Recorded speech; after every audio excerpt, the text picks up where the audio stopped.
kind of guy in terms of his political behavior. Are you surprised then that right off the bat at the convention, Madison comes out of the corner, talk about throwing a haymaker, he drafts the Virginia plan. Again, true to Madison's form, it's not presented by him, presented by Randolph. But the Virginia plan is, I think it's fair to say, an ultra-nationalist statement on a constitutional level. It is in many ways, but the most singular example is under the Virginia plan, the national legislature has the right to veto any state law that in its opinion, the opinion of the national legislature, is embarrassing to the purposes of the broader union. A complete reversal. The Articles of Confederation, which put a premium on state sovereignty, and the Virginia plan, which Madison starts the convention by presenting a plan that basically subordinates the state's sovereignty to that of the national government.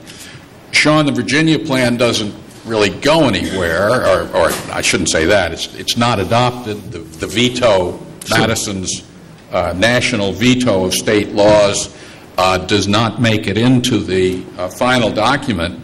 But it seems to me that Madison somehow put the Constitutional Convention on a certain nationalistic path that he and Hamilton would together embrace right at the outset of the convention, and I think it set a tone for the radicalism of the convention. Well, if you're going to have a coup d'etat, you might as well start with a coup. Better say a hit, a palpable hit, and that's what he did. I mean, look, he was starting off by setting the terms for the conversation, and I'm not even sure that Madison believed that all of it would get through anyway, but he was setting the terms for the conversation. From then on in, people had to respond to that. When things seemed to be flagging, you can count on Alexander Hamilton to give a speech. I think it was on June 18th. So you're about a month and a half into the proceedings. He hadn't been around much. He gets up and gives a speech, which is even more shocking than the Virginia plan. I mean, he calls basically for a president to be elected for life. In those days, that wasn't so odd. I mean, you had the elector of Brandenburg and so forth. That could happen.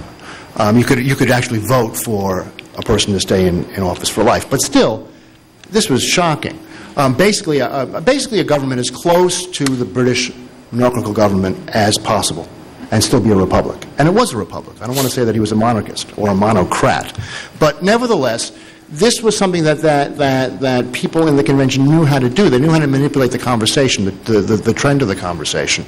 And Madison was very, very skilled at all of that. Hamilton finished his speech. Everybody said it was the greatest speech in the entire convention, and was very quickly forgotten as a speech. But it helped set the terms of what was to come. It marked him as a monarchist for the rest of his life. That's right, and the anti-democrat.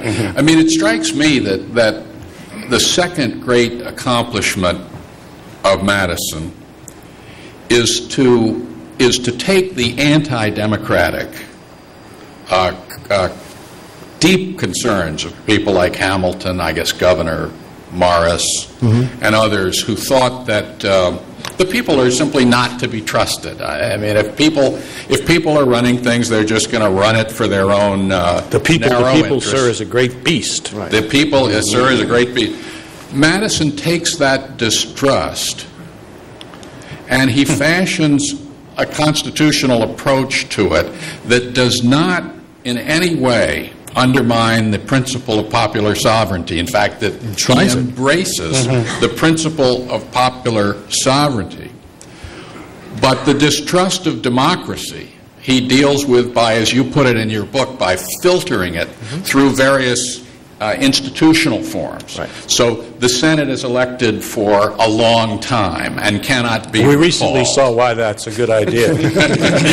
The salaries of the people in the national government are paid by the national government, not the states.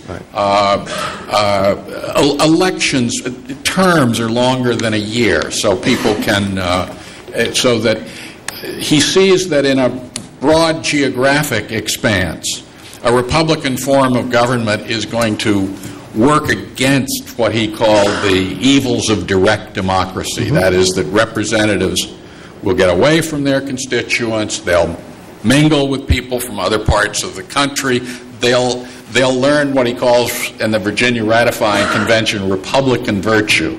Yes, it relates back to the question you posed earlier. Madison thinks that what he saw in the Continental Congress in '79 and the Virginia legislature, that's democracy.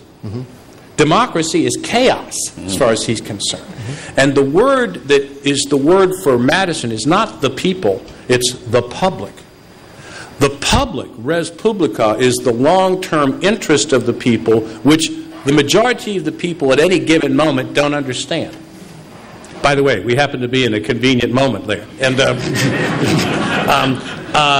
but that for Madison is searching to find a way that is bottomed on the principle of popular sovereignty, but is protected from the excesses of democracy. He talks, I mean, he wants the government to be run by people that he describes as men of liberality and light, people with a broad view of national problems, not in their narrow, localist concerns. Right. And democracy, as he sees it, could promote that kind of narrowness. But by the same token, and this I think is part of Madison's genius, and not just his, James Wilson I think is the other great hero of all of this from Pennsylvania, delegate. But he says, look, you have to build the federal edifice in such a way that it is a very sharp top, but it is a very broad bottom. That without the legitimacy that would come from the recognition that every branch of the government ultimately depends upon popular sovereignty, with all of these filters built in, to be sure, to make sure that the men of liberality and light are running the show and not the demagogues. But that nevertheless legitimacy would come from an acknowledgement from at every point that ultimately it is we, the people of the United States. That's both a nationalist statement and a democratic statement in the sense that he's talking about a very broad bottom. His genius is to be able to combine those two things. You know, and you remind me that the guy from Pennsylvania is Wilson. Wilson James Wilson is the guy who, in the ratifying convention, speaks most intelligently about this. Though that most of the time, if you said to Madison, where does sovereignty reside, and he said the people, he would know he was lying. You know what I mean? Yeah, sure. And that there is no such thing as the people. And to me, what is the greatest insight of Madison is not Federalist 10, which we haven't talked about. I presume we will. But his recognition after the convention, when he's writing the Federalist Papers, and he's debating this in the Virginia Ratifying Convention, I guess, that what he wanted was clear resolution of the sovereignty question, as the Virginia plan which provided. Which, of course, he didn't get. Which he didn't get. Right. He comes to realize if he got it, it would have never passed. Yes, and that the smartest thing they did, inadvertently, was create an ambiguous line between federal and state sovereignty, and nobody could agree where it was. Right. Okay? Right. We're still arguing about it. In fact, that it created a situation that was really dual sovereignty, multiple sovereignty, which is violation of all Aristotelian political principles. I mean, if the British had believed in that, they would have never had to have the American Revolution. They let the colonial assemblies be sovereign. But they said, no, there must be a single source. Madison understands that we have created an inherently argumentative process here, in which there is no final answer. It is an argument about, well, in this case it's this, in that case it's that. It's an argument that plays out over time and changing history, they say, is an argument without end. The Constitution is an argument without end. That's the reason some of the guys who take the strict, original intent view are just laughable characters. I mean, people as smart as Scalia. I mean, because in the end, there is no original intent other than to keep arguing. So Madison also kind of embodies to me Franklin's last statement that many people think was Franklin's greatest When he's leaving the convention? greatest Yeah. contribution ever to his country, when he piles on the double negatives. I'm not sure, this is not the best, I'm not sure whether it's good or not, but we all need to compromise. It's better than the alternative. Madison doesn't get his national veto. He doesn't get his position on the Senate. Nevertheless, he leaves the convention determined to get the Constitution ratified if he can. He has to decide at this point whether to go back to Virginia or to come up to New York. And he decides to come to New York because he's worried about what he wants to defend the Constitution in Congress if Congress gets into mischief in New York. He arrives in New York, and Hamilton and Jay have cranked out the first 9 of the Federalist Papers. They're behind schedule.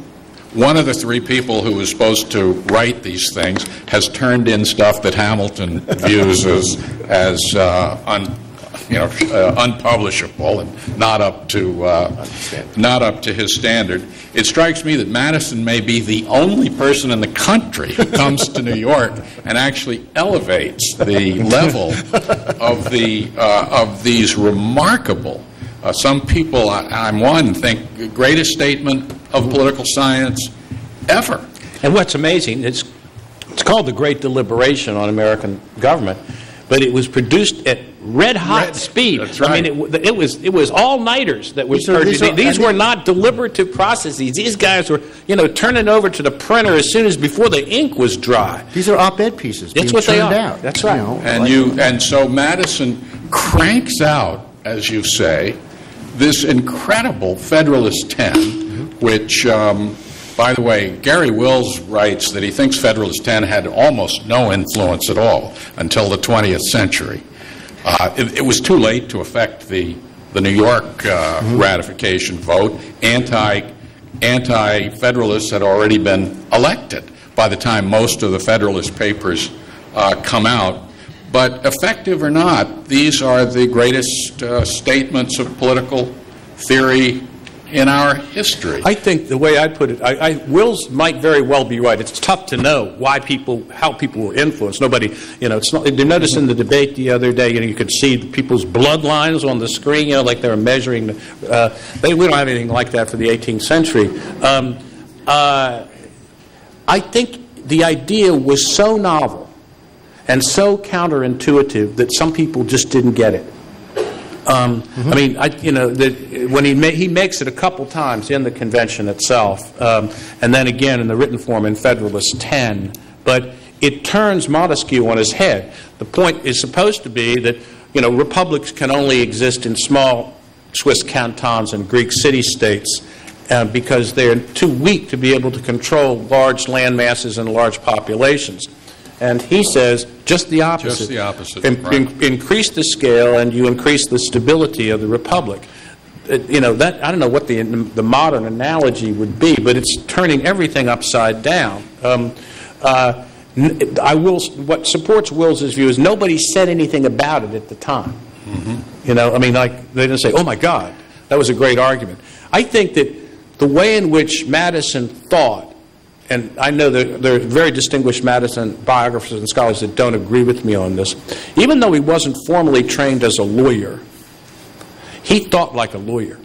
And he knew going into the convention that the argument that was going to be thrown against them by the opponents of the Constitution was that, it's too big, the republic can't be this big. So he was looking to find an answer. He's like a lawyer who knows he's got a client and he's got to maximize the evidence on his client's behalf.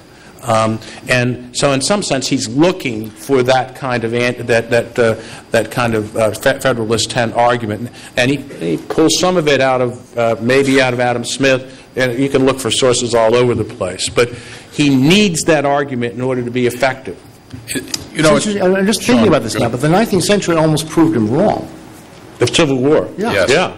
Yeah. I mean, expansionism and the enlargement of this, expanded sphere, country nearly pulled in half, and had the country been pulled in half, it's very possible the republic would have fallen. So it's not altogether It clear. fails once. Yeah, well, it's a big failure. It's a biggie. and it has to do with slavery, which is something we'll get back into again. But I mean, it's really yeah. interesting, isn't it, how Lincoln at that time, just to jump ahead, Lincoln basically reprises a lot of the Absolutely. arguments of the Federalist Papers in his first inaugural and in his arguments about why he cannot tolerate disunion, why secession is not just a matter of the states who secede. They're creating a structure in which everyone is likely to fail. In other words, geographical unity, this is, I think, more Hamilton's view, but Madison clearly shares it. Geographical unity across the whole continental expanse is absolutely critical to the United States' ability to defend itself from any kind of foes. The other thing that has always struck me about the Federalist Papers is how non-utopian. Oh, yeah. I mean, how realistic, some might even say almost cynical, a view that the Federalist Papers take about human nature. Here's the Scots Enlightenment meets the West Indies. The Scots Enlightenment meets the. That's what happens. Yeah. I mean, the Scots Enlightenment, which is about natural philosophy, a common sense philosophy, and doesn't go in for all this Rousseauian general will stuff. I mean, no, none of those abstractions are there. We take human beings as they are, we understand them, and reason and faith can go together. That's where Madison's coming from. Alexander Hamilton comes from a very different place. He does go to my alma mater, King's College, but, I think that he was shaped by something even before that. Which had to do with how commerce ought to operate and what human nature is all about. And he does not have shall we say, a very benevolent view of the way that people operate in the real world. So, I wouldn't call it cynicism, but I would certainly call it realism. And, Hamilton's first letter that we have, at the end, the last sentence of his first letter, he's 12 years old, is, "Oh, how I wish there were a war." Yeah, right, exactly. Right. So, this is not a Jeffersonian smiley smile kind of guy. But they believe in power, and they believe that power should be lodged in the right places. I mean, this is all part of the show. But it's basically an idea that human nature is not essentially benevolent. It's not essentially evil. It's both. And we are all We're all victims of original sin, and all the rest of it. It's there. One of the best is Federalist 51 on this. Yep. Men were all angels. Yes, ambition must be made to counteract ambition. If men were angels, there'd be no need for government, but what is government? Right. But the greatest reflection on human nature. So this nationalist, Madison, after producing these remarkable papers, goes back to Virginia and takes on Patrick Henry, and manages to be the David who slays Patrick Henry, the Goliath, in the Virginia ratification convention. Henry has been giving Madison a hard time throughout the 1780s, blocking the Madison-Jefferson legislation for religious freedom, separation of church and state. And I think that it's probably fair to say, Sean can correct me if he disagrees, that Henry's probably the second most powerful figure in Virginia after George Washington. Henry is like the orator of the Revolution. He's been the most popular governor in Virginia during this time. And Jefferson and Madison both hate him. Now, Jefferson's over in Paris, and when Madison writes him and says, "I'm going to have to debate Henry," and Jefferson says, "We must fervently pray for his imminent death."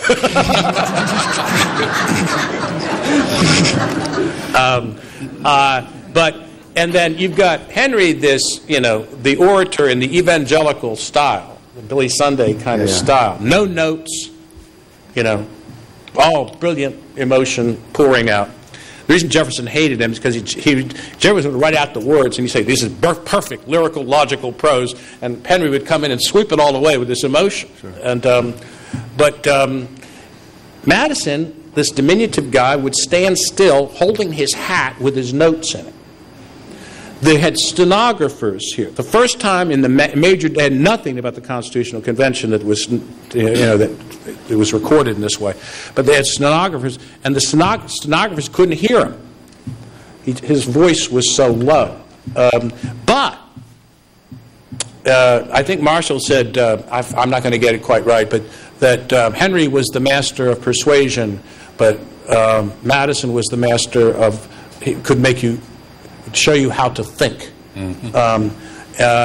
He really was, he became, I think that that was the moment that he became a great man in Virginia, to take on the leader of this in this way. And when Henry was at full force towards the end, arguing for like 75 new amendments to the Constitution, like a thunderstorm happened, a severe thunderstorm in Richmond. It closed the whole thing down, and everybody said, Madison has just spoken.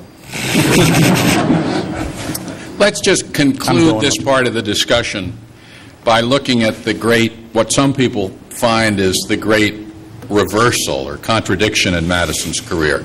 Here, the great nationalist from the Constitutional Convention and from the ratification period goes to the new government, heads the House.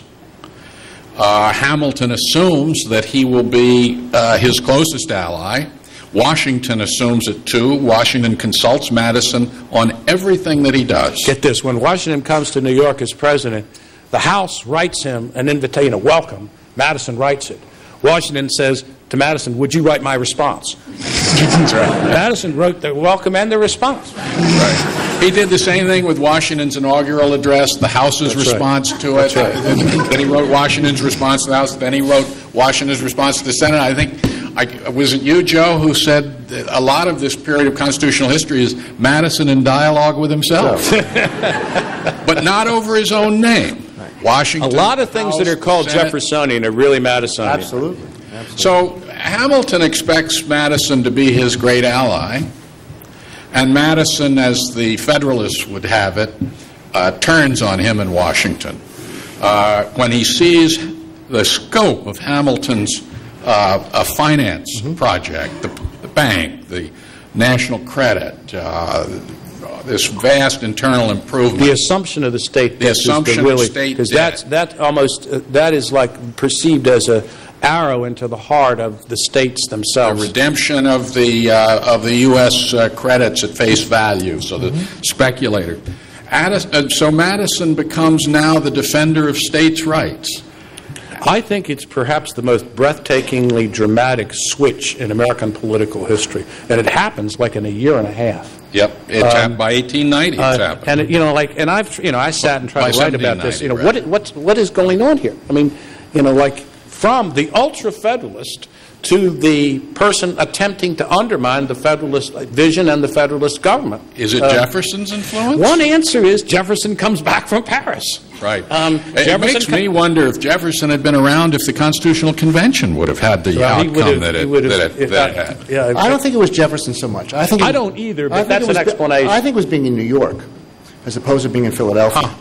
And being in New York, he could see he could see Hamilton's buddies. Yeah. And he could see what was going on. It wasn't just that Virginia was going to, that he was vaunting Virginia. He thought these guys were about to take over.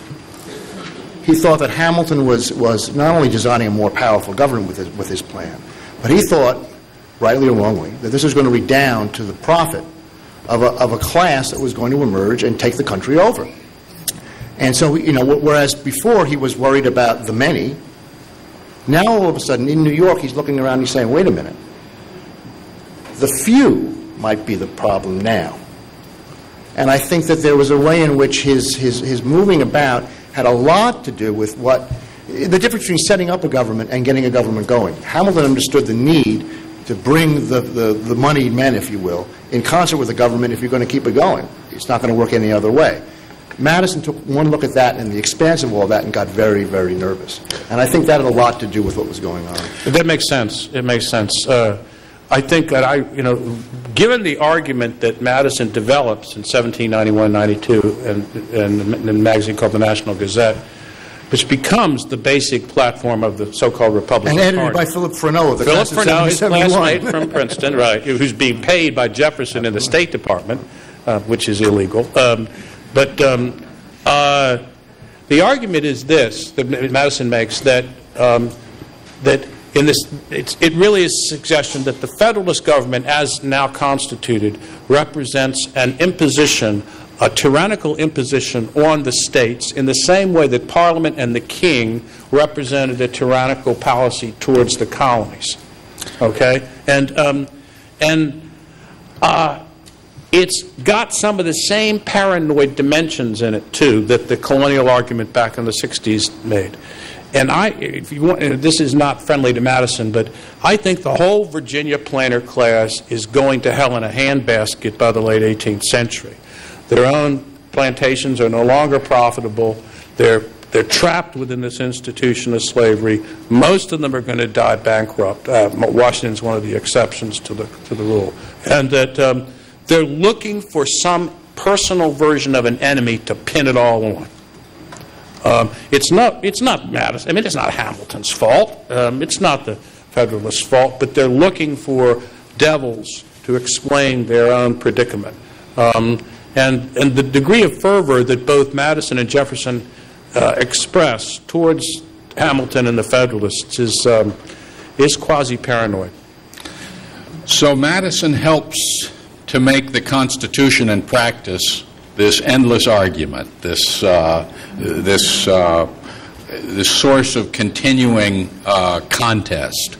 And this continues throughout this tremendous career of his. There's a lot we haven't touched on dealing with the basic constitutional issues as we are tonight. But of course, Madison writes the Bill of Rights.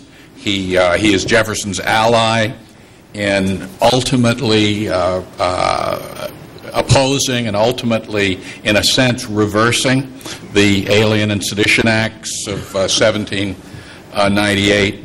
And he does the country a great, great service as president, I think, in the constitutional way that he fights the War of 1812.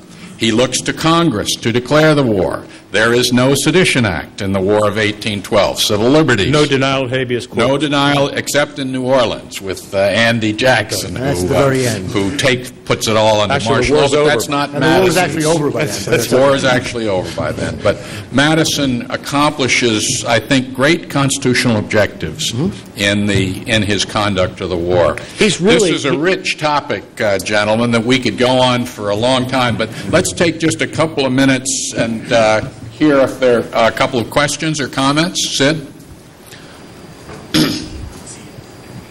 As a trustee of the New York Historical Society, I'm going to be presumptuous and say on behalf of the New York Historical Society, and I hope I'm speaking on behalf of everybody here, this has been one of the most fascinating hours that we have had in this building.